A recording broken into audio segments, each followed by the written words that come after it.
You won't believe what happened when my own parents gave my brother the keys to my apartment, thinking I was still inside. That was a thought that kept circling in my head the day everything shifted. My name was Emily, and I had lived in that apartment for almost 5 years. It wasn't fancy, but it was mine. I worked 2 jobs to keep the rent paid on time, decorated every corner with small touches of my own, and even fixed the squeaky window myself one summer. To me, that place wasn't just 4 walls. It was proof that I could build something without relying on anyone, not even my family. But my parents never really saw it that way. They had always favored my younger brother, Jason.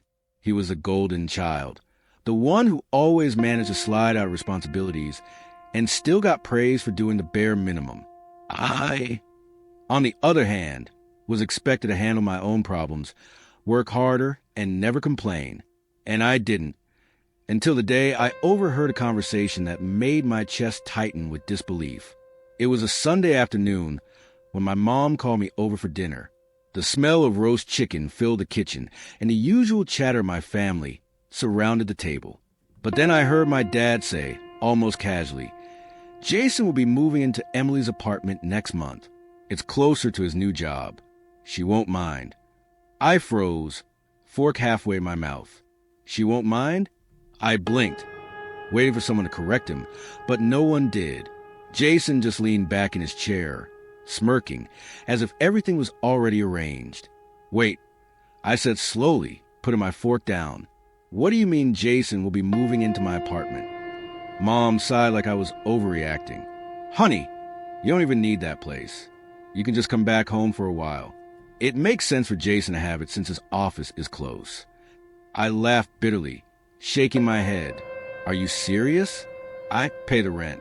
The lease is under my name. You can't just decide." Jason cut me off with a shrug. "Come on, Emily. You live alone. You don't need all that space. It's not a big deal." His tone, so dismissive, made my hands tremble under the table. My own family, the people who were supposed to respect me, were treating me like I was some placeholder, as if everything I had worked for meant nothing. I clenched my jaw, but I didn't argue further that evening. I sat there, silent, while their voices blurred around me. But in my mind, something sharp had already started forming. They thought they were taking my apartment from me without asking.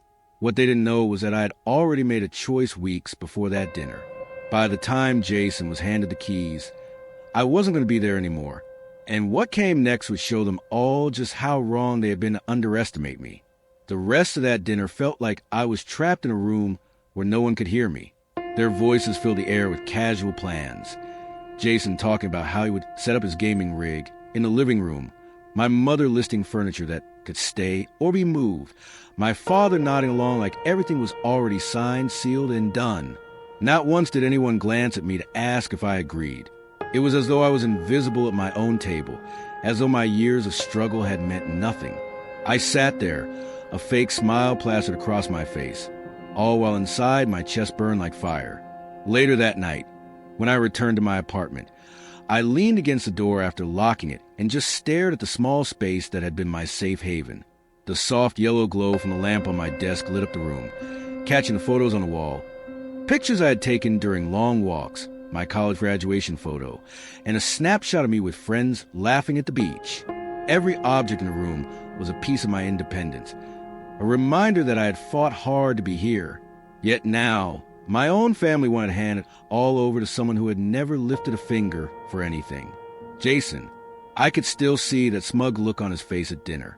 He had always been that way, expecting things to fall into his lap, never considering the effort others put in. And our parents, blinded by their favoritism, kept feeding his ego. It was like I had been living in the shadows of a golden boy who did nothing but take. I remember pacing around that night, my phone buzzing with a message from my mom. "Don't be upset, honey. It's just practical. Jason needs it more than you do." I stared at the words, my fingers tightening around the phone. I typed out a dozen responses, sarcastic, angry, heartbroken, but deleted each one before sending. Instead, I put the phone face down and whispered to myself, "Fine. If that's how they see me, then let them see what happens next. What they didn't know was that I had been planning to move out long before this conversation ever happened. Work had been offering me a promotion at another branch in a different city, and I had quietly been saving and preparing for the transition. The problem wasn't whether I could leave.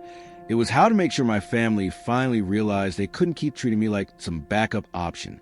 The days that followed became strangely quiet between us.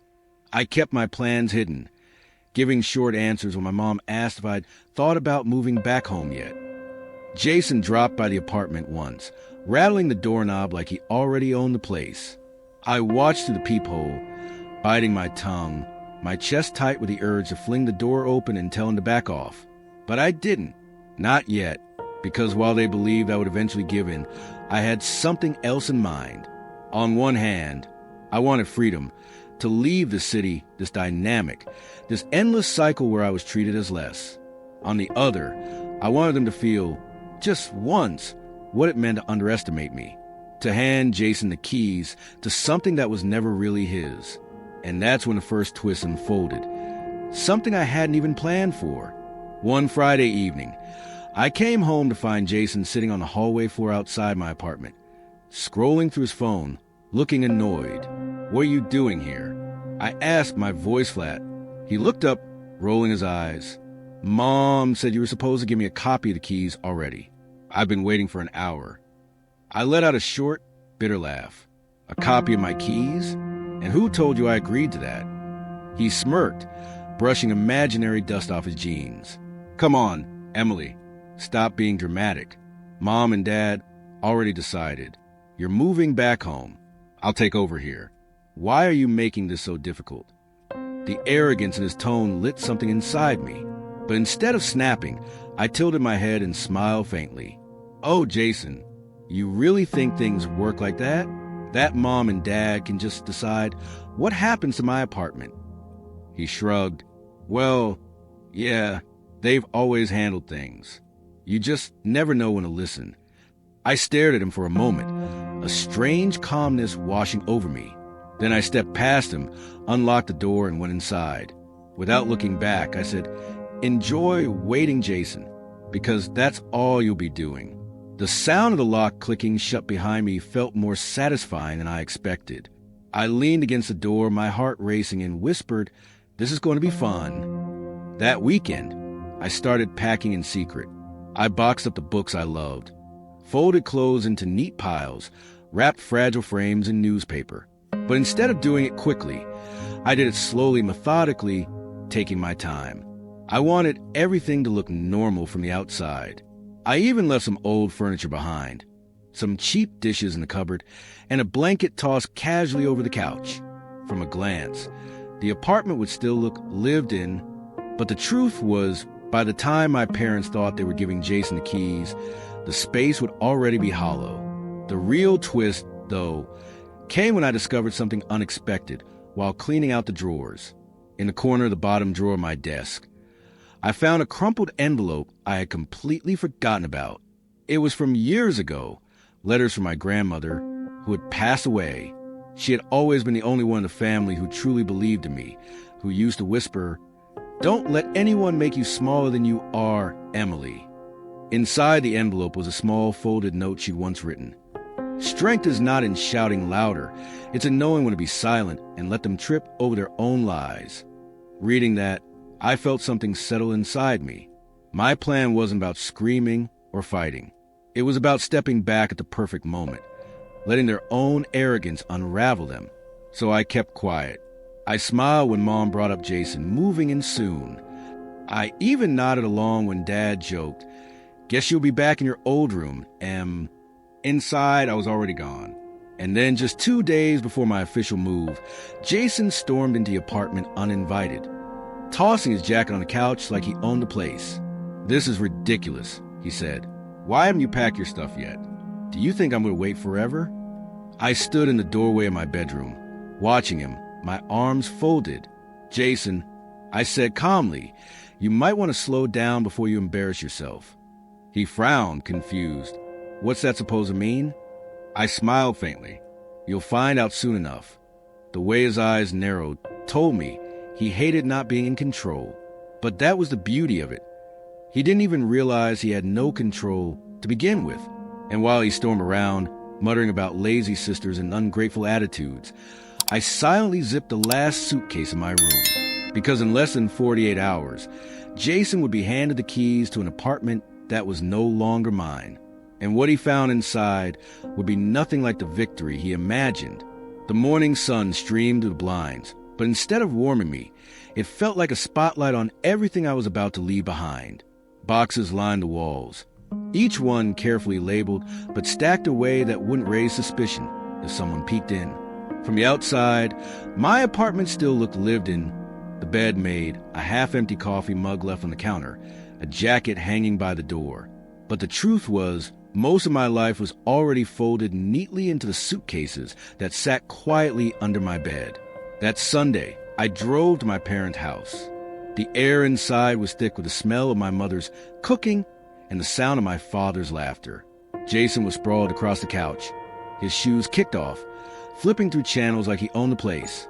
He barely looked up when I walked in. "There she is," my dad said with a grin. "We were just talking about how much easier things will be once Jason gets settled in your place." My throat tightened, but I forced a smile. "Oh, really? What kind of things were you planning?" Jason finally glanced up, smirking. "I'm thinking of repainting the walls. Maybe setting up a mini bar in the corner. The couch is ugly, though. I'll get rid of that." His words stung more than I expected. That couch had been the one piece of furniture I bought with my first paycheck after college. I had struggled to carry it up the stairs alone, nearly tripping, but the pride of having something that was truly mine had been worth it. Now, Jason was tossing it aside like garbage. I clenched my jaw, letting my silence stretch long enough that he noticed. "What?" he said, raising his eyebrows. "Don't tell me you're attached to that dumpy thing." Instead of snapping back, I leaned against the doorway and said softly, "You really think you're ready to live on your own, Jason?" He scoffed, grabbing the remote. "Of course I am. It's not that hard, Emily. I mean, you did it." I smiled faintly, but inside I was boiling. He didn't even realize the weight of those words. "You did it." As if surviving on my own, paying bills, juggling jobs, fixing things when they broke, all of it was some trivial achievement. Mom came out of the kitchen, wiping her hands on a towel. "Emily, sweetheart, why don't you just let him take over? You can always come back home. It'll be fun like old times." "Old times," I echoed, my voice sharper than I intended. "You mean when I paid for my own clothes because you said Jason needed allowance more? Or when I worked weekends while he went on trips with his friends?" The room went quiet. Jason shifted uncomfortably, but I could see the smugness still hiding in his smirk. My father cleared his throat. "Don't start, Emily. This is for the best." I bit the inside of my cheek, fighting the urge to unleash everything I had bottled up over the years. Instead, I straightened and said evenly, "Fine. If that's how you want it, then that's how it'll be." Jason grinned, thinking he had won. But in that moment, I felt strangely calm, because I knew what he didn't. Later that night, as I finished taping the last box, I thought about how blind they all were. Jason believed he was stepping into a ready-made life, and my parents believed they had solved everything. None of them realized that by trying to take control of me, they had actually handed me the perfect chance to show them who I really was. The next day, Jason showed up again, this time with a duffel bag slung over his shoulder. He knocked once before barging in. "Guess I'll start moving some stuff in early," he said, tossing the bag on the floor. I raised an eyebrow. "You do realize I still live here, right?" He smirked. "Relax, Emily. I'll stay out of your way. Think of it as a trial run." I crossed my arms, watching him wander through the apartment like he was inspecting a new toy. He opened cupboards, glanced into the fridge, and even peeked into my closet. "Wow," he said, chuckling. "You really don't have much. Guess it'll be easy to take over." Something inside me snapped then. "You know what, Jason?" I said, my voice low but sharp. "You might think this place is yours already, but let me give you some advice. Don't get too comfortable." He frowned, clearly not expecting pushback. "What's that supposed to mean?" I leaned in slightly, lowering my voice. "You'll find out soon enough." For the first time, I saw a flicker of uncertainty in his eyes. But as quickly as it appeared, it vanished, replaced by his usual arrogance. "Whatever," he muttered, waving me off. What he didn't know was that while he was busy snooping around, I had already signed a lease for my new apartment in another city. Not only that, but I had arranged for the utilities here to be cut off the same week my parents planned to hand the keys. Water, electricity, internet, gone. The idea of Jason stepping into his new apartment only to find it dark, empty, and lifeless made me almost laugh out loud. But that wasn't the only twist. I had also spoken with the landlord. Quietly, I explained that I was moving out early and that I did not give permission for anyone else to take over my space without a proper contract. The landlord agreed. Jason wouldn't legally be able to stay there without signing his own lease and paying his own rent, which I knew he couldn't afford. So, while my parents thought they were setting him up for comfort, what they were really handing him was responsibility, something he had never dealt with before. The day before I left, Mom called me again. "Emily, did you clear some space for Jason? He'll start moving in tomorrow." I glanced around my almost empty apartment, smiling to myself. "Don't worry, Mom. Everything's ready." And it was ready for Jason to walk into a reality he had never faced before. But just when I thought I had everything under control, another twist landed right in my lap. That evening, as I was carrying a box down to my car, I saw Jason arguing with someone in the parking lot. His voice was raised, his hands flailing. Curious, I lingered near the stairwell, out of sight. "Man, I told you, I'll pay you back soon," Jason hissed. "I'm getting my own place. Things are turning around for me." The other man, tall and broad-shouldered, laughed coldly. "You've been saying that for months, Jason. You think moving into your sister's place makes you some kind of success? Newsflash, it doesn't." My heart skipped. Jason owed someone money, and from the sound of it, not just a little. The man jabbed a finger at Jason's chest. "You better figure out fast, because patience runs out, and when it does, you won't like what happens." Jason muttered something I couldn't hear, then stormed off toward the building. The man shook his head, muttering curses, before walking away. I stood frozen, the weight of what I just overheard sinking in. Jason wasn't just freeloading. He was in trouble, serious trouble. And my parents, in their blind favoritism, were about to hand him my apartment as if it were some kind of solution. Suddenly, my plan felt even sharper. Because when Jason stepped into that empty apartment with no electricity, no water, no internet, and no way to pay rent, the reality of his choices would crash down on him. And maybe, for once in his life, he would have to face the consequences of the mess he had made. But as I closed the trunk of my car, one thought lingered in my mind. Was I ready for the fallout when my parents realized the truth? Because this wasn't just about Jason anymore. It was about all of them finally seeing me, really seeing me for who I was. And I knew the storm was only just beginning. The night before I left, the air in the apartment felt different, almost heavy, as if the walls themselves knew they were about to witness a shift. I lay awake on the couch, staring at the ceiling, listening to the quiet hum of the refrigerator, the faint tick of the clock, and the occasional car passing outside. Everything felt strangely final. I had walked through these rooms thousands of times, and now each step I took reminded me that I was about to walk away for good. Jason had no idea. My parents had no idea. To them, tomorrow was just the day the switch would happen, the day their favorite child would receive what he thought was his golden ticket. But to me, it was a day they would all finally see the cracks in their assumptions.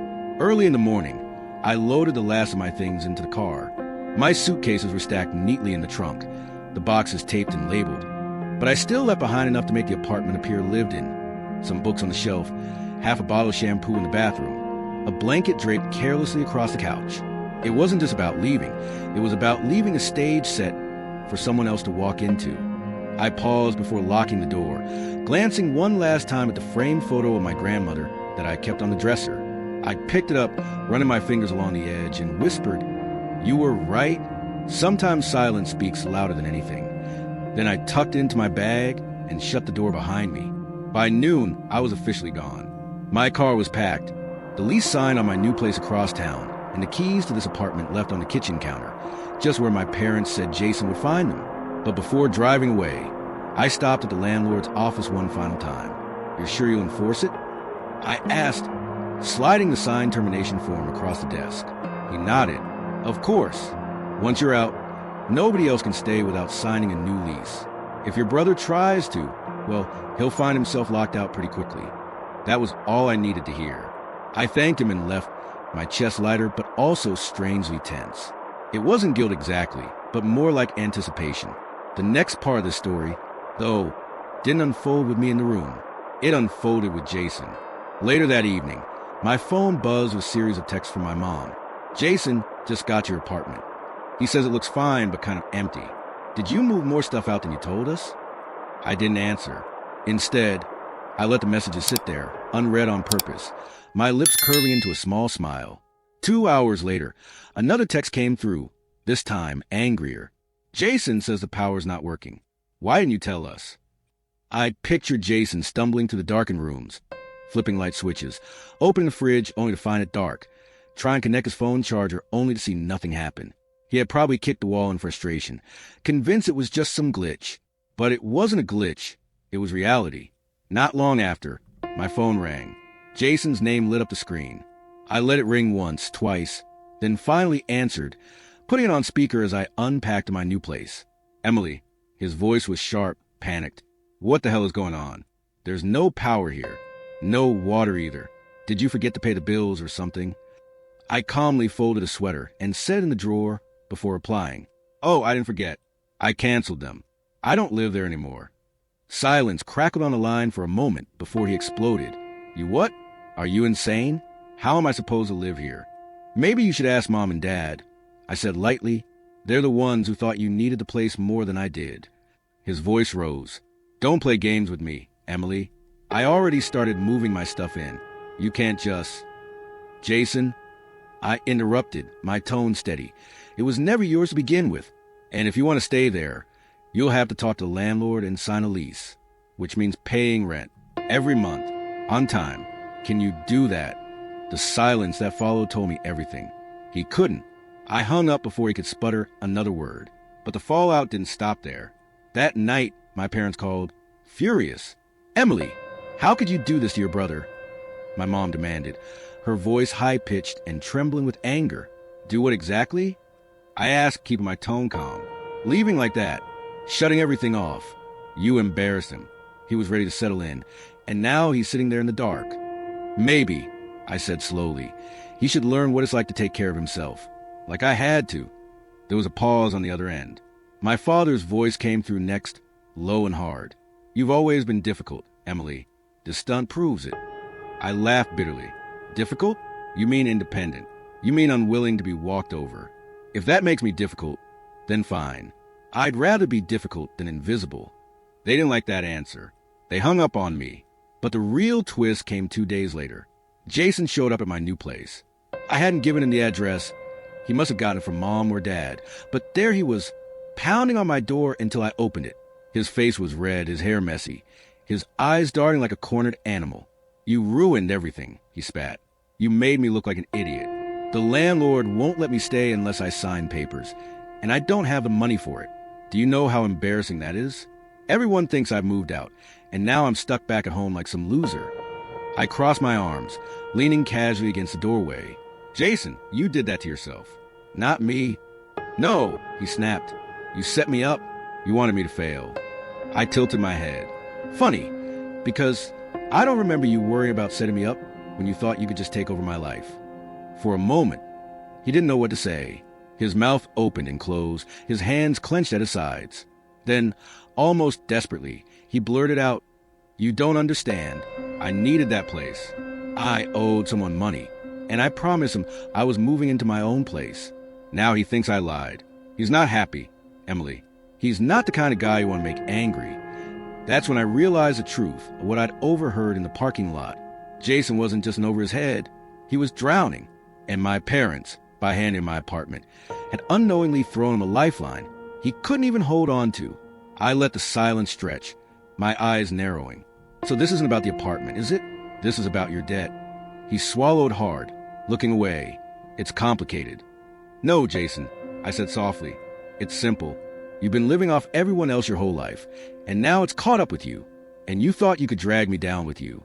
His shoulders sagged, his bravado finally cracking. For the first time, he didn't look smug or arrogant. He looked scared, but I wasn't going to let his fear become my problem. "Not anymore.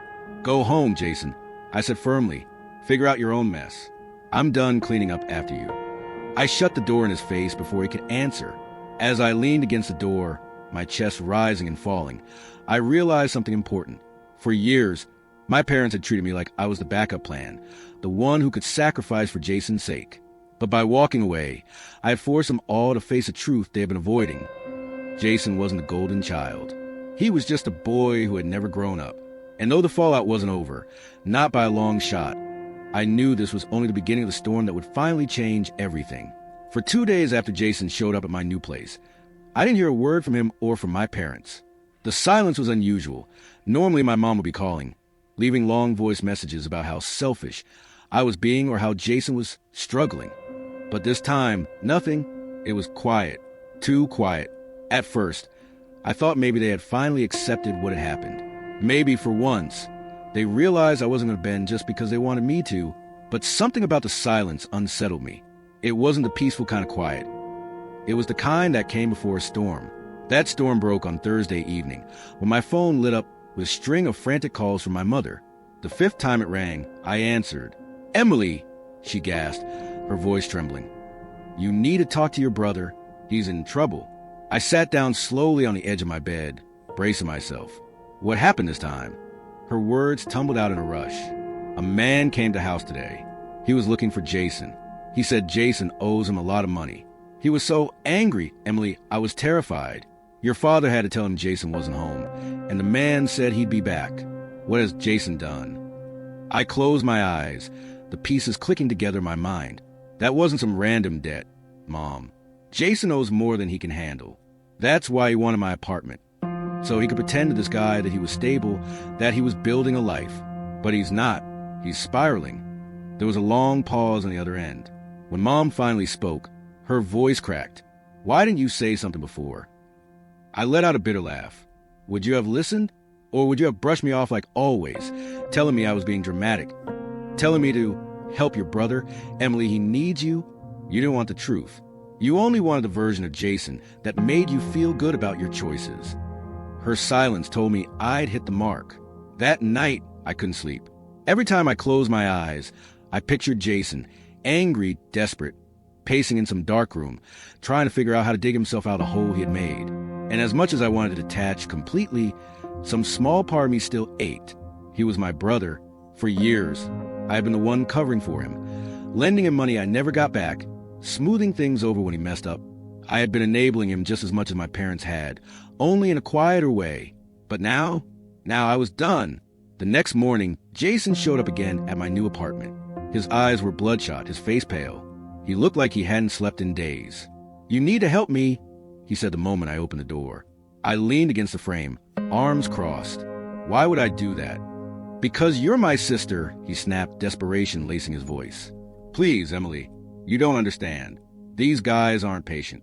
If I don't get the money soon, I'm screwed." I raised an eyebrow. "And what exactly do you expect me to do? Hand over my savings? Move out of my new place? So you can play house again? Bail you out like always?" He raked his hands through his hair, his voice breaking. "Just a loan. Just enough to get them off my back. I'll pay you back, I swear." I laughed, a cold, hollow sound. "You've said that before, Jason. Every time. And every time, I ended up the fool. Not anymore." His eyes narrowed, anger flickering through the desperation. "So, you're just going to let me get crushed? Is that it? You're really that heartless?" I felt the sting of his words, but I stood firm. "No, Jason. I'm not heartless. I'm just done letting you use me as your safety net. You've had every chance to grow up, to take responsibility, but you never did. And now you want to throw myself back into your mess? No, that's not happening." He clenched his fists at his sides, his chest rising and falling quickly. For a moment, I thought he might lash out, but then his shoulders sagged and he muttered, "Fine, don't say I didn't ask."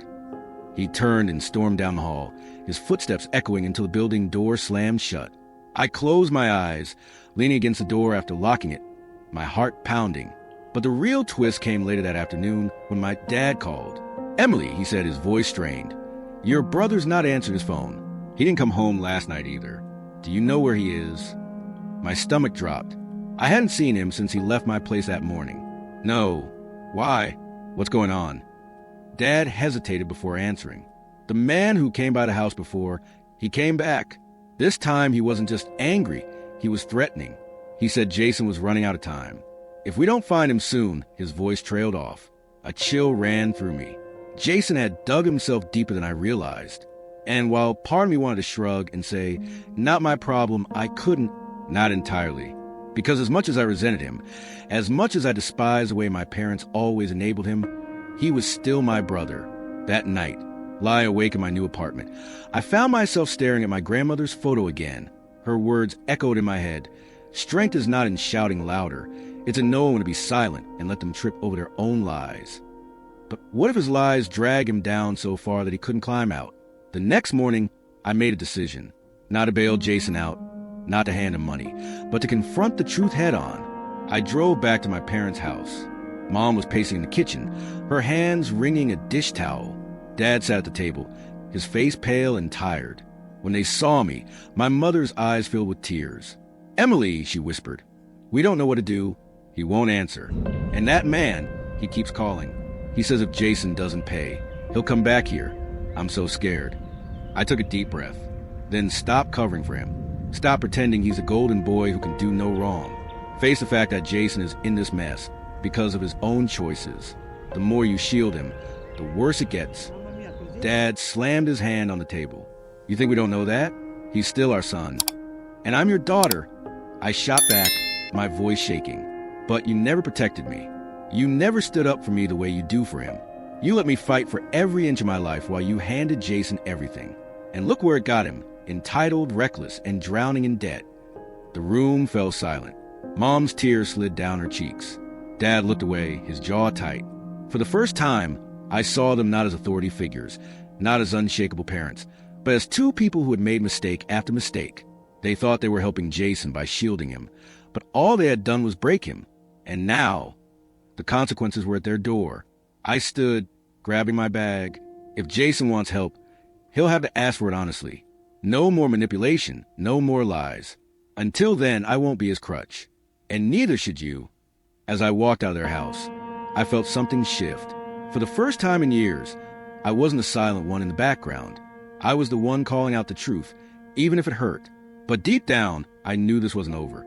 Jason was still out there, desperate and cornered, and sooner or later, his problems were going to collide with all of us. And when that happened, the real storm would hit. The following days blurred into a haze of tension. My parents called constantly, asking if I had heard from Jason, but there was nothing. His phone went straight to voicemail. His friends didn't know where he was, or pretended not to, and the man who'd been threatening my parents had now started leaving cryptic notes on their front porch. One of them was just a slip of paper with 2 words scrawled in red ink. Time's up. The fear in my mother's voice was unlike anything I'd ever heard. This wasn't the dramatic worry she used to wield as emotional blackmail. This was genuine terror. And though I hated to admit it, I felt it too. Because for the first time, Jason wasn't just being reckless. He was in real danger. On the 3rd day of his disappearance, I decided to retrace his steps. I didn't do it for him. At least that's what I told myself. I did it because I needed answers. I needed to know what kind of storm he had dragged us all into. I started with one of the places I knew he frequented, a dingy bar on the edge of town called the Iron Nail. Jason used to joke that the place felt like home, which in itself said everything.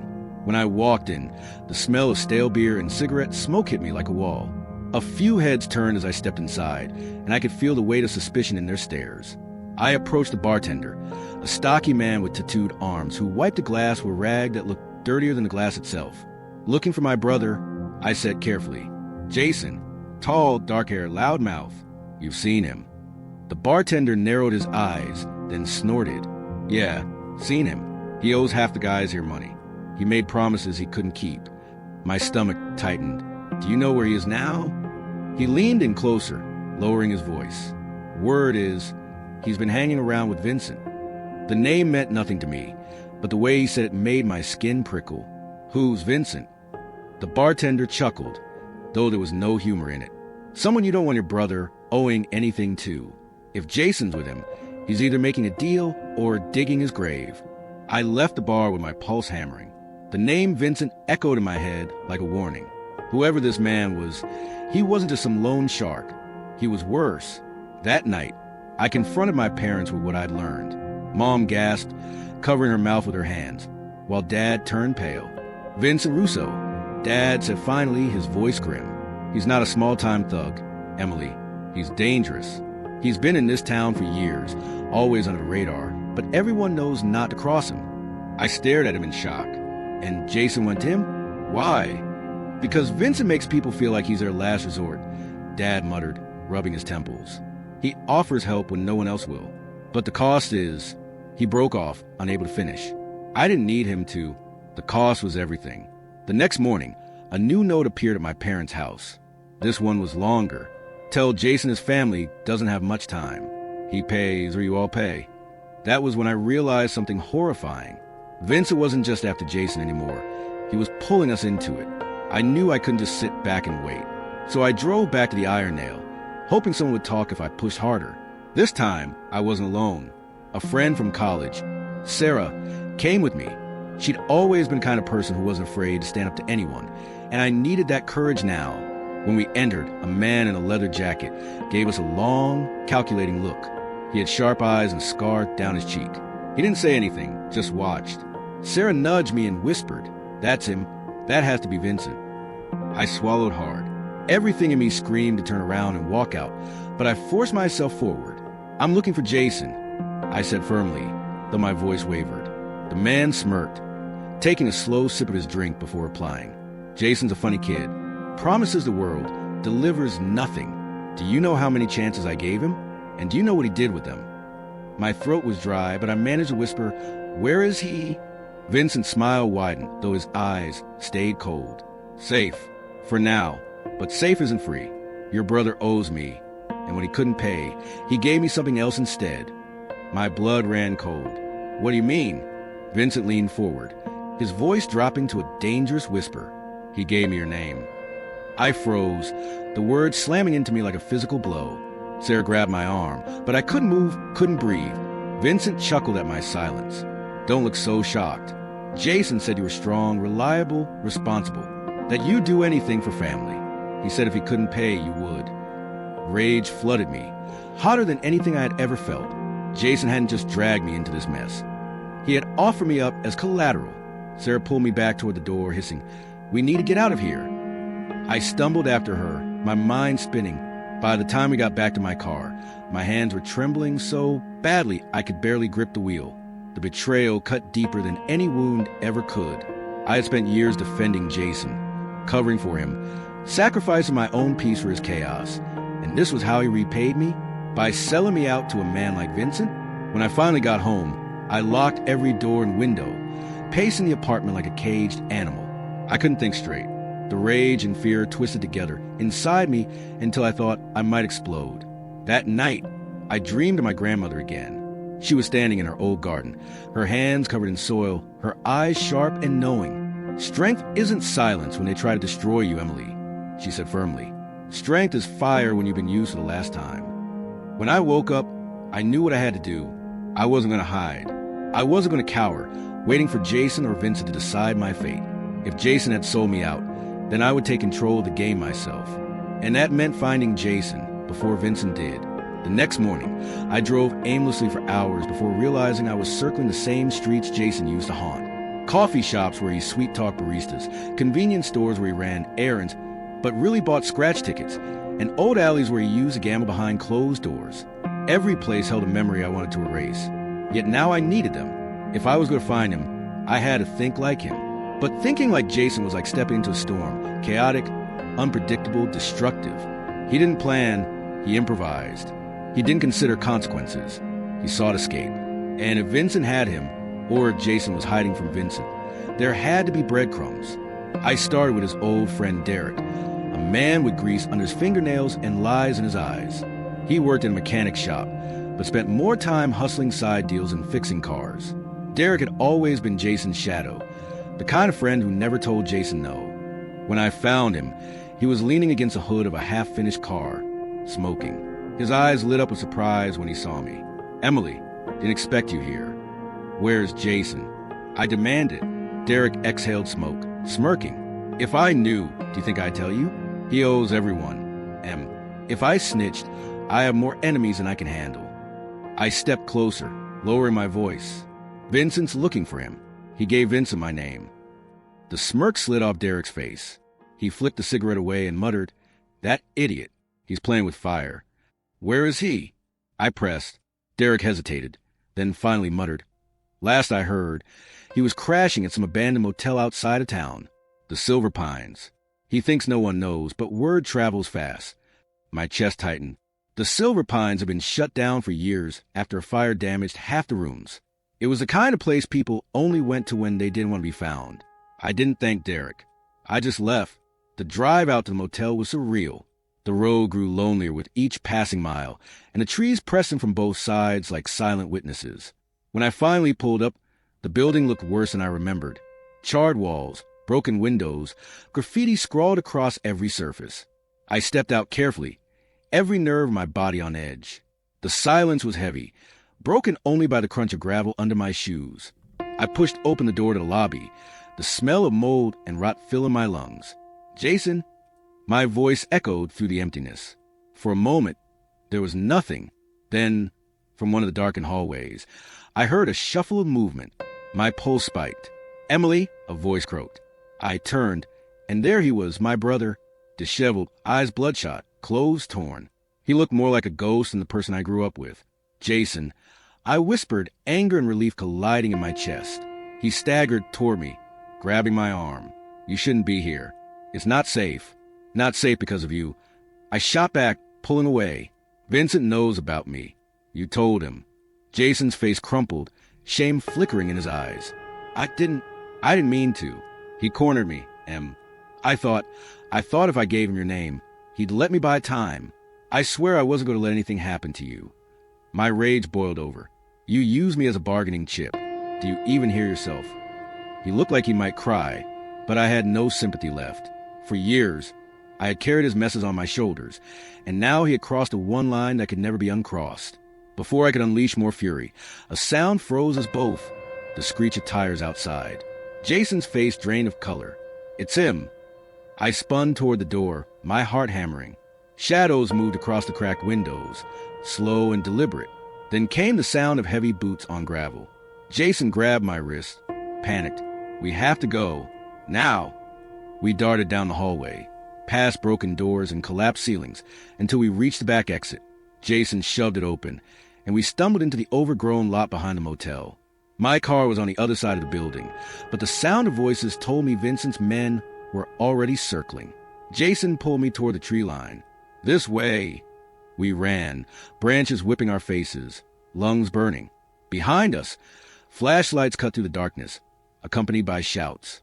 After what felt like forever, we collapsed near an old drainage ditch, gasping for air. "This is your fault," I spat, glaring at him. "You dragged me into this. You think running will fix it? They'll never stop." Jason buried his face in his hands. "I know, but I have something they want. If I can give it to them, maybe they'll let you go." I frowned. "What are you talking about?" He looked up, his eyes wild. "Vincent trusted me with something once. I double-crossed him. That's why he's after me. I still have it. If I give it back, maybe—" "What is it?" I demanded. Jason hesitated, then whispered, "Evidence. Documents. Stuff that could ruin him if it ever got out. He doesn't just want me to pay money, Emily. He wants silence. He knows I can destroy him." My mind reeled. Jason wasn't just a screw-up anymore. He was holding a loaded weapon without even realizing it. Before I could respond, a flashlight beam cut across the ditch, and a voice shouted, "Over here." Jason's hand gripped mine in desperation. "Trust me just this once." But trust was the one thing I didn't have left to give. In that moment, a choice crystallized before me. I could run with him, keep protecting him the way I always had, or I could finally stop being his shield and start playing my own game, one that might use his betrayal as the spark for my revenge. The beam of light grew closer. Jason's eyes begged me for loyalty, but my heart, hardened by every scar he left on it, whispered something else. This isn't just Jason's mess anymore. This is my war now. The beam of light swept closer, and Jason squeezed my hand as though sheer desperation would hold me in place. But something inside me hardened. For years, I had been dragged into his spirals, his gambling, his lies, his betrayals, and I had been the one to pay the price every time. Now, as the flashlights and voices drew nearer, I realized something I hadn't let myself admit until that exact moment. I didn't owe him my loyalty anymore. If anything, he owed me a lifetime of apologies he would never give. I yanked my hand from his and pressed myself deeper into the shadows of the ditch. Jason's eyes widened in panic. "Emily, what are you doing? We have to run." "No," I whispered sharply, my voice trembling with anger more than fear. "You run. I'm done being your shield." His face twisted in confusion and betrayal. "You can't just—" Before he could finish, voices boomed above us. "Spread out. He's close." Flashlights scattered like searchlights, cutting through the trees. Jason's survival instincts overpowered his pride. Without another word, he bolted into the woods. The sound of his crashing footsteps echoed as he fled, drawing the men away like moths to flame. I stayed low, silent, forcing my breath to slow even as my pulse hammered against my ribs. A beam passed just inches above me, but the man holding it moved on, fooled by Jason's desperate flight. One by one, the voices and beams drifted further into forest until I was alone in the suffocating dark. Slowly, I pulled myself out of the ditch, dirt and leaves clinging to my clothes. My mind was no longer fogged by panic. For the first time in years, I felt sharp, focused. Jason had just handed me the truth. He held evidence powerful enough to destroy Vincent. And unlike Jason, I wasn't reckless enough to squander it. I retraced my steps back to the motel, careful and silent. The silver pines loomed like a carcass against the night, windows glinting with faint starlight. Inside, the lobby was empty, but the smell of mildew clung to everything. I made my way to the hallway Jason had stumbled from earlier. There, in a room with half a ceiling collapsed, I found what I was looking for, a duffel bag shoved beneath a broken mattress. I tugged it free and unzipped it. Inside were stacks of papers, old hard drives, and a flash drive taped to the lining. My breath caught. Jason hadn't been bluffing. This was real. Contracts, ledgers, names, a trail of corruption leading straight to Vincent. These weren't just debts. They were confessions waiting to be weaponized. But I couldn't stay. At any moment, Vincent's men might return. I zipped the bag and slipped out the back, avoiding the direction Jason had run. The night wrapped around me, silent and watchful, as I made my way back to my car. When I finally slid behind the wheel, adrenaline still thrumming, I didn't drive home. I couldn't. Home was no longer safe.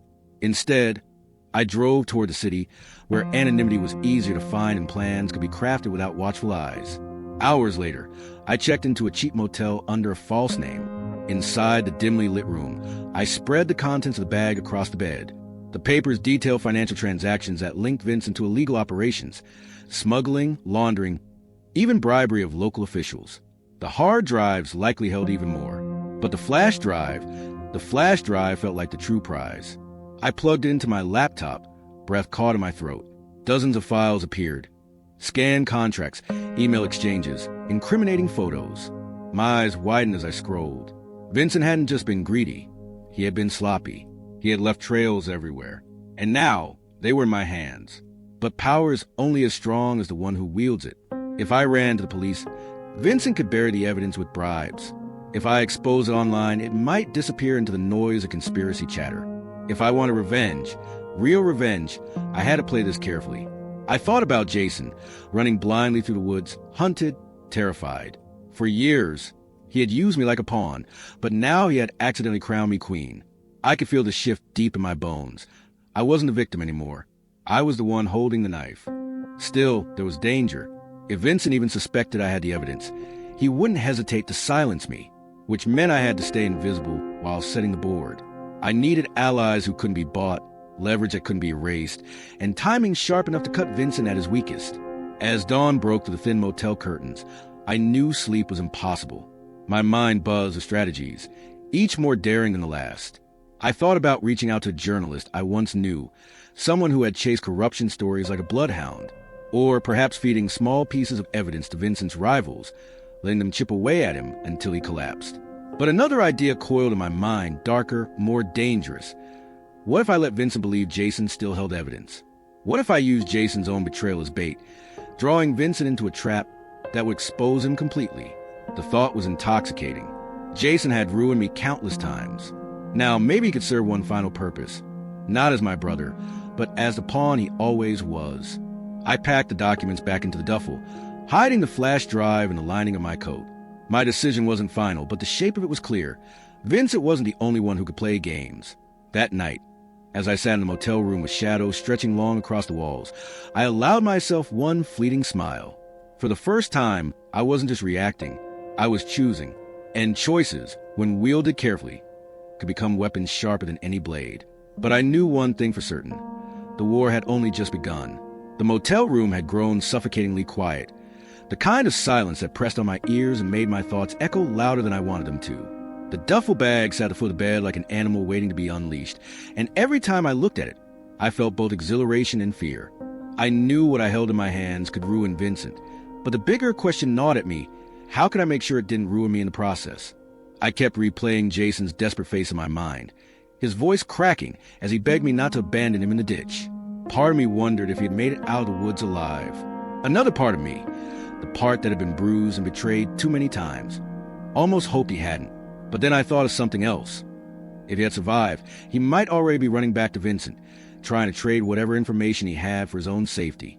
And if Vincent learned I was the one who now held the real evidence, the game would change instantly. I couldn't afford to wait and see. I had to act before either of them made their move. That evening, I found myself driving through the city streets, the neon signs of late-night diners and bars flickering across the windshield. My destination wasn't home, wasn't safety. It was a name I hadn't spoken aloud in years. Rachel Cole. She had been a journalist when I last knew her, fiery and relentless, the kind who could smell dishonesty a mile away. Years ago, I had watched her publish a piece that toppled a local councilman's career, and for a brief moment, I had admired her courage. If anyone could handle what I had found, it was her. I parked outside a dimly lit apartment building and climbed the narrow staircase to her door. My hands shook as I knocked. A long pause stretched, and then the chain rattled, followed by the door opening, just a crack. Rachel's wary eyes met mine. "Emily," she said, surprise softening her suspicion. "It's been, God, how many years?" "Too many," I admitted. "Can I come in? It's important." Something in my tone must have reached her, because she unlatched the chain and opened the door wider. Inside, her apartment was cluttered but warm. Stacks of papers, old coffee mugs, the glow of a desk lamp illuminating a wall plastered with notes and clippings. She gestured for me to sit, and I placed the duffel bag on the table between us. For a moment, I just stared at it, the weight of what I was about to do pressing on me. Finally, I unzipped it and slid a stack of papers across to her. Rachel skimmed the first page, then the second, her brow furrowed, her breath catching slightly. "Emily, where did you get this?" "From someone who doesn't deserve to have it," I said carefully. "This is Vincent Marshall's dirty empire, laid bare." Rachel looked up sharply, disbelief and excitement battling in her eyes. "Do you have any idea what this means? This is bigger than anything I've touched in years." "But," she hesitated, lowering her voice, "if what's here is real, Vincent won't just roll over. He'll burn anyone who tries to take him down." "I know," I said quietly, "but he's already ruined my life, and I'm done letting him win." Rachel studied me for a long moment, then nodded slowly. "Okay, but we have to be smart. We can't just dump this out in the open. We'll need verification, cross-references, multiple sources. If we move too fast, he'll bury it or worse." Her words were rational, steadying, but I couldn't help the flicker of impatience that rose in me. Verification, sources, time, those were luxuries I wasn't sure I had. If Jason had already gone crawling back to Vincent, my window of advantage was shrinking by the hour. As if on cue, my phone buzzed. A text, unknown number. "You think you're clever. Emily? You think you can steal from me? You don't know the half of it." My throat tightened. It wasn't signed, but I didn't need a signature to know who it was from. "Jason." Rachel noticed the way my hand froze around the phone. "What is it?" she asked. I showed her the message, and her jaw tightened. "So he's alive, and he knows." "Not just that," I muttered, the realization settling like a stone in my gut. If he's texting me, it means Vincent hasn't silenced him yet. He's bargaining, which means Vincent already knows I'm involved. Rachel swore under her breath, running a hand through her hair. "Then we're on the clock.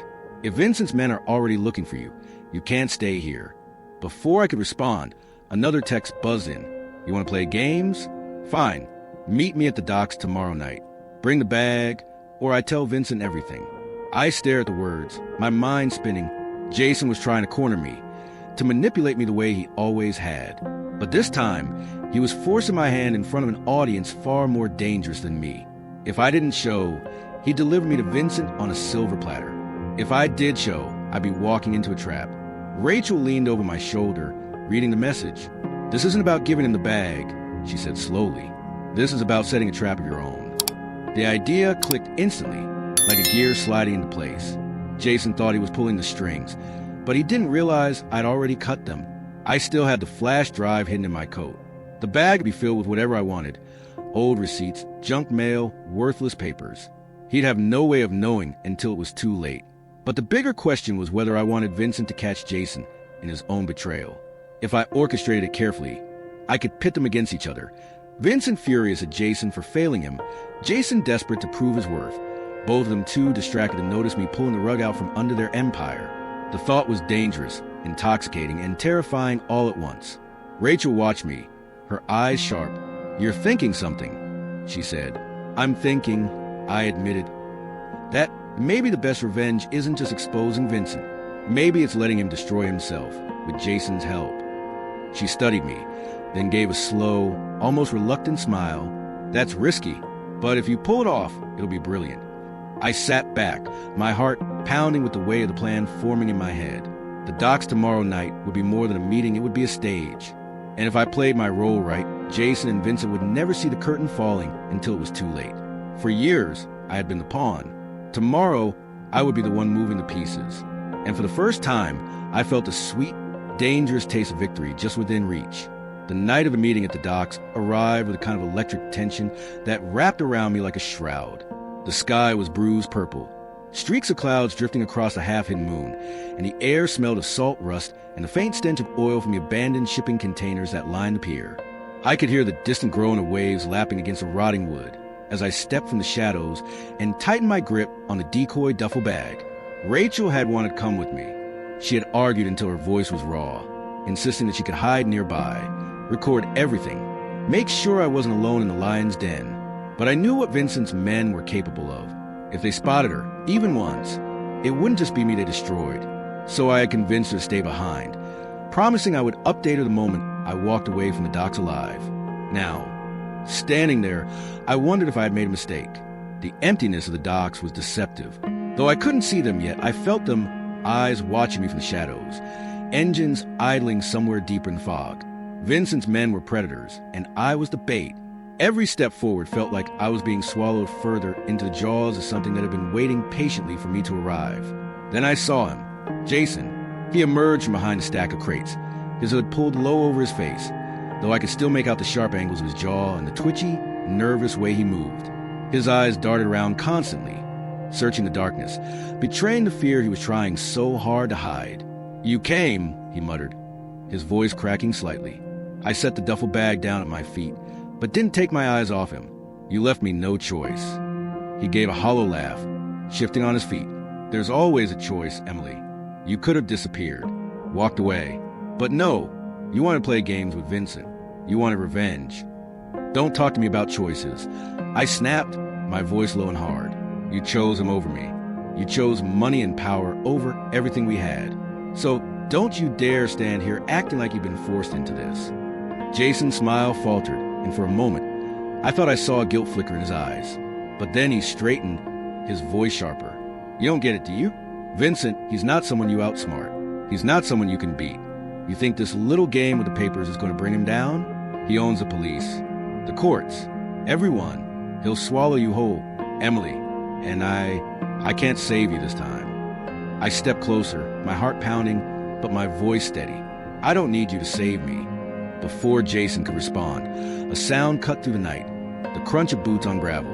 Both our heads snapped toward it, and then he appeared. Vincent marshaled himself, flanked by two of his enforcers. His tailored coat looked out of place in the damp, grimy setting, but the cold power in his eyes fit perfectly. "Well," Vincent drawled, his voice smooth and chilling, "isn't this a touching reunion? The prodigal lovers, face to face under the moonlight." His gaze shifted to me, piercing and unrelenting. "Emily, I have to admit, I didn't think you had it in you. Stealing from me? That takes guts. Stupid guts, but guts nonetheless." Jason instantly dropped into a submissive stance, his eyes flicking between us. "Vincent, I brought her. I told you she wouldn't resist. The bag's here, just like I said." He pointed toward the duffel at my feet, desperation lacing his voice. Vincent raised a brow, a slow smile spreading across his lips. Loyal to the end, are you Jason? Or perhaps loyal only until the leash tightens. The words cut sharper than the night air, and I realized with a sinking twist of satisfaction that Vincent already doubted him. Perfect. I nudged the duffel bag forward with my foot, keeping my expression neutral. It's all there. Everything you've been trying to hide. You'll find every transaction, every name, every secret. Vincent's men moved forward, one of them scooping up the bag and unzipping it. For a moment, there was silence as he sifted through the worthless papers I had stuffed inside. Then his head snapped up, confusion darkening into rage. These are fake, Vincent finished smoothly, his voice suddenly cold as ice. His eyes burned into Jason's, not mine. Tell me, Jason, why would a woman you claim to control hand me trash instead of treasure? Jason's face drained of color. He stammered, his voice cracking under the weight of Vincent's scrutiny. I don't know. She must have switched it. She must have. Vincent stepped forward, his gloved hand gripping Jason's chin with cruel precision. You brought her here. You vouched for her. And now you make me look like a fool. Jason struggled, his words tumbling out frantically. No, Vincent, you have to believe me. She tricked me too. She's smarter than she looks, But Vincent didn't let him finish. With a flick of his wrist, he shoved Jason backward into the waiting arms of his enforcers. Jason's protest echoed against the empty docks as they pinned his arms, forcing him to his knees. And all the while, Vincent never took his eyes off me. You've played a dangerous game, Emily, he said softly, almost with admiration. And I have to say, I'm impressed. Most people would have broken long before now. But cleverness only gets you so far. Eventually, everyone learns the same lesson. You don't cross Vincent Marshall and live to tell the story. My pulse thundered in my ears. But I forced myself to stand tall, to meet his gaze without flinching. Maybe, I said, my voice steady despite the fear clawing at me. But sometimes the story writes itself, Vincent, and you don't even see the ending coming. For the first time, his confident smirk faltered, just slightly, just enough. And in that flicker, I knew my plan wasn't over yet. Because what Vincent didn't know, what Jason had never realized, was that Rachel had followed me after all. Somewhere in the shadows, her camera was recording everything. The bag, the confrontation, the threats. The evidence wasn't just in my possession anymore. It was alive, breathing, unfolding in real time. And once the world saw the mighty Vincent Marshall at the docks, threatening, accusing, turning on his own men, the empire he had built so carefully would begin to crack. But the danger wasn't over. Because even with the camera rolling, even with Jason squirming under his betrayal, Vincent's eyes told me one chilling truth. He wasn't planning to let me leave the docks alive. The moment Vincent's enforcers forced Jason to his knees, the air around us thickened, heavy with the tension of imminent violence. Jason's protest had dwindled into a pathetic whimper, the sound of a man realizing that the devil he'd chosen to serve was about to devour him. And still, Vincent's sharp, predatory eyes remained fixed on me, gleaming with something more dangerous than rage, calculated intent. He wasn't a man who lost control. He was a man who enjoyed orchestrating the downfall of others, piece by piece, until they broke exactly how he wanted. The fog rolled in thicker from the sea, shrouding the edges of the dock and muffling the distant sounds of the city. It was as though the world itself had shrunk to this one cursed stage, with only 4 actors left to play their roles: Vincent, his men, Jason, and me. Yet I knew there was a fifth presence lurking in the shadows, a silent witness who held the real power tonight: Rachel. I prayed she was far enough away to remain unseen, yet close enough to capture every damning word spilling from Vincent's mouth. Vincent circled me slowly, his polished shoes clicking on the damp planks of wood. You know what fascinates me about people like you, Emily? He asked conversationally, as though we were discussing art or wine. You think you're different, smarter, stronger, that you can look the devil in the eye and win.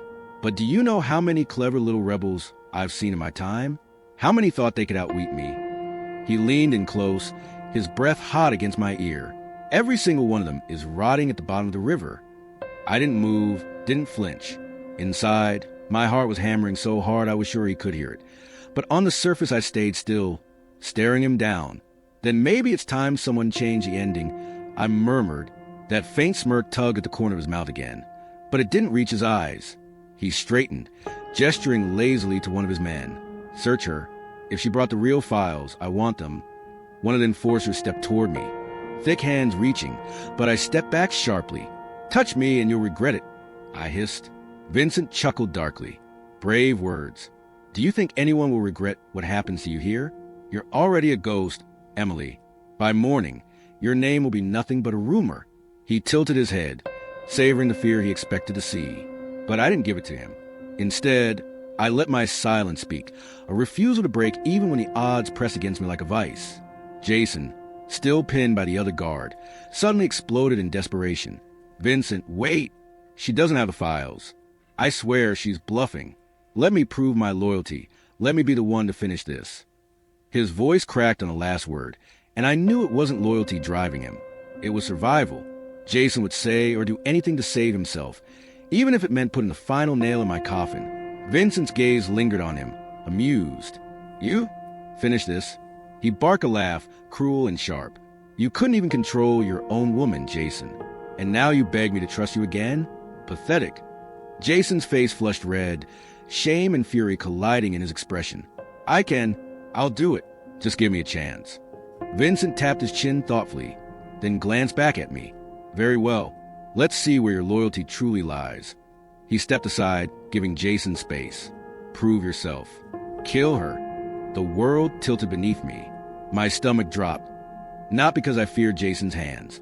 I knew him, knew the hesitation that would claw at him in a moment like this, but because Vincent had crafted the perfect trap. If Jason refused, he was dead. If he obeyed, I was dead. Either way, Vincent won. Jason's eyes locked onto mine, wild and uncertain. His chest rose and fell rapidly, and his lips parted as though to speak, but no words came. I saw the tremor in his hands, the way his throat bobbed as he swallowed hard. Memories flashed through my mind unbidden. Nights when it once held me, whispered promises, painted futures. All of it lies, yes, but not without some echo of truth.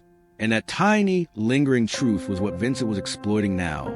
"Do it," Vincent urged, his voice a silky knife. "Or I'll let my men feed you to the ocean instead." Jason raised his hand, his fingers tightening into a fist.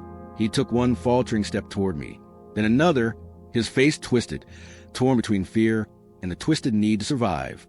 And for the briefest moment, I thought he might actually strike me, but then it happened. An unexpected crack split the night. A sharp metallic clang echoed across the dock, and one of the overhead floodlights burst into sparks, plunging half the pier into deeper shadow. Everyone froze for a heartbeat, startled, disoriented. And in that moment of chaos, I understood Rachel had moved. Vincent spun toward the shadows, his men shouting, scanning the darkness. Jason hesitated, his hand lowering slightly. Confusion etched across his features. The fog swallowed the edges of the dock, turning every shadow into a possible threat. "Find whoever's out there," Vincent barked, his composure cracking just enough for me to glimpse the fear beneath. He hated surprises. He thrived on control, and Rachel's interference had just stolen a sliver of it away. The enforcer holding Jason shoved him aside, reaching for his gun, while the other swept a flashlight beam through the mist. Jason stumbled to the ground, gasping, momentarily forgotten. I stayed perfectly still, my mind racing. Rachel had bought us seconds, maybe less. If I moved wrong, she'd be exposed, and then we'd both be dead. Vincent's fury returned in a flash. He grabbed Jason by the collar and hauled him upright, snarling, "You brought her, and now you brought someone else? Who is it, Jason? Who's hiding out there?" Jason shook his head violently, spittle flying. "I don't know. I swear I don't." Another sound cut through his words, the click of a camera shutter. Faint, distant, but unmistakable. Vincent froze. His eyes widened, and for the first time tonight, I saw a genuine alarm. He knew he was being recorded. "Find them," he roared, shoving Jason aside with such force that he hit the ground hard, coughing. "Now!" His men scattered into fog, flashlights slicing the night. The air vibrated with tension, the sound of boots thudding against wood, the hiss of waves below. I could feel Vincent's rage boiling, his empire trembling on the edge of exposure. And then his eyes snapped back to me, cold, murderous. "You!" he whispered, stepping closer. "This is your doing. And if I can't find your friend, I'll make sure you never live to see what happens next." His hand reached inside his coat, and I saw the gleam of metal as he drew a pistol, the barrel catching the faint moonlight. My breath caught in my throat. This wasn't a test, wasn't a game. This was Vincent Marshall, deciding the story's climax, right here on the docks. But what he didn't know was that Rachel hadn't come alone. The cold steel of Vincent's pistol glimmered faintly in the mist, its presence heavy and undeniable. He leveled at my chest, his face carved into stone, every ounce of control returning, as if that weapon alone was enough to restore his dominion over the moment. My lungs constricted, but I refused to flinch, even as my skin prickled with a terrifying awareness of just how close I was to death. Jason, still sprawled on the ground, groaned, his hand trembling as he tried to push himself upright. His eyes darted between Vincent's gun and my face. His lips parted to speak, but no words escaped. For the first time, perhaps ever, I saw something resembling regret flicker across his features. But regret was useless now. The fog swirled thickly, hiding shapes that weren't quite shadows, disguising movements that didn't belong to Vincent's men. I knew Rachel was still out there, her camera capturing everything. But I also knew Rachel was clever enough to know she couldn't outmatch Vincent's enforcers alone. The clang of the light fixture, the camera shutter, those had been distractions, not reckless risks, which meant Rachel wasn't improvising. She had help. Vincent tilted his head, watching me with chilling curiosity. "You're calm," he observed. "Too calm. You know something." His finger hovered near the trigger, his eyes narrowing as if searching my soul for an answer. "Tell me, Emily, who's out there with her?" I met his gaze evenly, forcing steel into my voice. "Wouldn't you like to know?" His lips twitched into that cruel half-smile, and in a blur of movement, he turned and fired. Not at me, but into the fog. The crack of the gunshot split the night, echoing across the docks like thunder. The smell of gunpowder stung my nose. Somewhere in the mist, a startled shout followed, then silence. Rachel hadn't cried out. Relief surged through me, tempered by the sharp edge of fear. Whoever had shouted, it wasn't her. Vincent barked an order, and two of his men sprinted into the darkness, their flashlights sweeping back and forth. The dock trembled under their boots, the boards groaning like they too were weary of holding so much blood and betrayal. Then, from the shadows, a new sound emerged, the unmistakable clatter of a magazine sliding into place. A gun being readied. Not Vincent's, not his men's, someone else's. Jason's eyes widened as he recognized it too. His voice cracked with panic. "Vincent, it's a trap. She didn't come alone." For the first time, Vincent faltered. His jaw tightened, his shoulder stiffened, and his gaze darted toward the mist as though trying to pierce it with sheer willpower. He hated being blindsided. His empire thrived on predictability, on fear. But now, the fog wasn't just covering his enemies, it was covering his own ignorance. And then it happened. From the fog stepped a figure, tall, broad-shouldered, moving with the fluid grace of someone who knew how to handle a weapon. The beam of a flashlight briefly caught his face, and I nearly gasped aloud. Detective Harris. Rachel had brought the one man Vincent had never accounted for, the one man inside the system still willing to risk everything to take him down. Harris wasn't just a cop. He was a ghost in Vincent's nightmares, the only lawman who had refused his bribes, resisted his threats, and survived his traps. Vincent's pistol swung toward the new arrival instantly, his instincts razor-sharp. "Harris," he growled, venom dripping from every syllable. I should have known. Harris raised his own weapon, steady and unflinching. "You should have, Vincent, but you've grown arrogant. Sloppy. Tonight, you answer for every life you destroyed." The enforcers who had rushed into the fog now staggered back toward the dock, guns raised, forming a barrier between Vincent and the threat they couldn't control. The balance had shifted. The game wasn't Vincent's anymore, it was war. Jason crawled backward, trying to disappear into the shadows, his loyalty torn and meaningless now. I could see his desperation, the frantic dart of his eyes searching for an escape route. He didn't care who won anymore. He just wanted to survive. Vincent, though, remained unnervingly calm, his mind already calculating. "You've made a mistake, Harris," he said smoothly. "You think one man and a camera can bring me down? I own this city. The courts, the cops, the press, they all eat from my hand. Even if you kill me here, nothing changes." Rachel's voice cut through the night, sharp and defiant. "That's where you're wrong." The fog parted just enough to reveal her silhouette. Camera still in hand, the red recording light blinking steadily. "You've been sloppy, Vincent," she continued, stepping closer, her voice steady despite the danger. "Your men brag when they thought no one was listening. Your files, your offshore accounts, they all connect back to you. And now we have it all on tape in your own words." Vincent's composure cracked, his mask slipping for just a second. His eyes darted to the camera, then to Harris, then back to me. He saw it now, the trap tightening around him. But Vincent Marshall was not a man who surrendered. He was a man who burned everything down rather than lose. He snapped his fingers, and in an instant, chaos erupted. His men opened fire, bullets tearing through the fog, ricocheting off steel containers and splintering wood. Harris ducked behind a crate, returning fire with lethal precision. Sparks flew as bullets struck metal. The dock alive with the sounds of war. I dropped to the ground, covering my head, the deafening roar of gunfire shaking my bones. Jason scrambled like a rat, disappearing between two crates, his screams lost in the cacophony. Rachel dove behind a piling, clutching her camera like it was her only lifeline. Vincent, still standing tall amidst the storm, didn't flinch. He moved like a conductor in an orchestra of violence, his pistol spitting fire, his commands slicing through the chaos. Kill them all. Leave no witnesses. The fog churned with smoke and muzzle flashes, every second stretching into eternity. My heart pounded, my lungs burned, and my hands clenched around nothing, wishing for a weapon, for any way to fight back.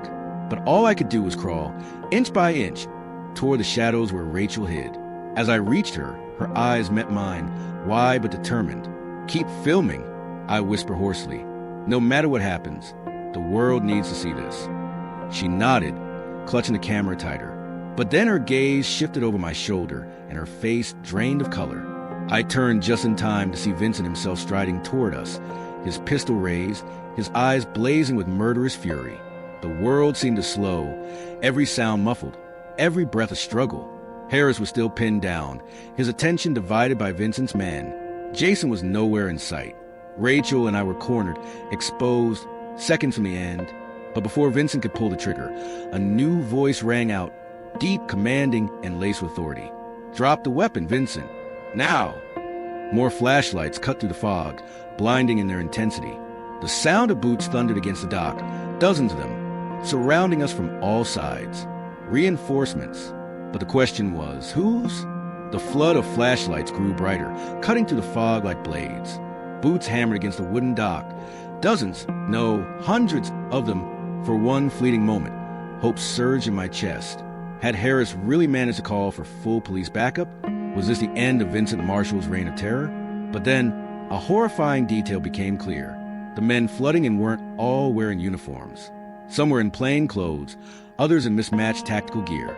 Their steps were disciplined, but their faces were hidden beneath black masks. Vincent's lips curved into a slow, poisonous smile. Did you really think I wouldn't prepare for this? He sneered. Those aren't your saviors, Harris. They're mine. My stomach dropped. It wasn't the police. It was Vincent's private army. Rachel gasped beside me, clutching the camera tighter, as if it could shield her from what was about to happen. Harris's face hardened with fury, but even he looked rattled. He knew the truth. We were outnumbered, outgunned, surrounded. Vincent lifted his pistol higher, his arrogance swelling with every second. Game over, he said coldly, leveling the gun at Rachel's head. Say goodbye. But then the twist. Before he could pull the trigger, a single gunshot cracked through chaos. Vincent froze, confusion flashing across his face. Then he staggered backward, clutching his side. His pistol slipped from his hand and clattered to the dock. From the shadows emerged Jason, the man who had betrayed me, the man who had crawled away like a coward minutes earlier. His hands trembled as he gripped the pistol, smoke still curling from the barrel. His voice shook, but his words were clear. No, Vincent, it's over. You used me, you destroyed everything I had, but you don't get to kill her. The entire dock fell into stunned silence for a heartbeat. Even Vincent's men hesitated, unsure whether to rush forward or retreat. Vincent's laughter broke the silence, raw and bitter. Blood seeped through his fingers, but his eyes burned with hate. You think one bullet will stop me? He snarled, his voice rasping. You're both fools. I'll never. Another shot rang out, Harris this time, and this one struck true, straight through Vincent's chest. Vincent staggered, his body twisting as he collapsed to his knees. For the first time, his massive power cracked, his empire crumbling not with roar, but with final, gasping whisper. I own this city. And then silence. His body crumpled, lifeless, into the mist. The masked soldiers faltered. Without their leader, their loyalty meant nothing. Some fled into fog. Others dropped their weapons and raised their hands, surrendering as real sirens, distant but growing louder, pierced the night air. This time, it truly was the police. Harris's reinforcements had finally arrived. Rachel lowered her camera, her hands shaking, tears streaking her face. "We got it," she whispered. "Every second, the world will see." Jason dropped the pistol, his face pale, his body trembling. He had betrayed me, yes, but in the end he had also saved me. His eyes met mine, searching for forgiveness he didn't deserve. I didn't speak. I didn't need to. The weight of his choices would haunt him forever. As officers swarmed the docks, cuffing Vincent's surviving men, Harris stepped forward, his gaze steady. "It's over," he said softly. And for the first time in years, I believed him. I turned to the horizon as the fog began to lift, the first light of dawn breaking through. The nightmare was over. Vincent was gone. His empire would collapse. And the truth we had fought for, was finally free. But deep inside, a single thought lingered. Empires don't fall quietly. Vincent's death was only the beginning. And I knew there were still shadows left to face.